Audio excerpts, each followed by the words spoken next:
Welcome to VM Rayalaseema mother food blogs. మన ఛానల్ని ఆదరించే ప్రతి ఒక్కరికి నా హృదయపూర్వక నమస్కారములు. ఈరోజు మేము వెరైటీగా కటోరీ చాట్ చేస్తున్నాము. ప్రాసెస్లోకి వెళ్దాము.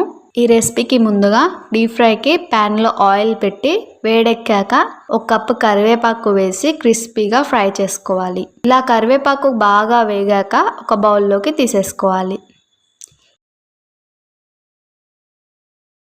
ఒక కప్పు సన్నని అటుకులని ఇలా చూపించిన విధంగా స్ట్రైనర్లో కొన్నిగా వేస్తూ ఫ్రై చేసుకోవాలి. ఇలా అటుకులు పొంగి క్రిస్పీగా వేగాక వేయించుకున్న కరివేపాకులో వేసుకోవాలి. ఇలాగే ఒక కప్పు అటుకులన్నిటినీ కొన్నిగా ఆయిల్లో వేసుకుంటూ డీప్ ఫ్రై చేసుకోవాలి. రెసిపీ లెంత్ ఎక్కువ ఉండడం వల్ల ఫుల్ వీడియో లింక్ డిస్క్రిప్షన్లో ఇచ్చాము.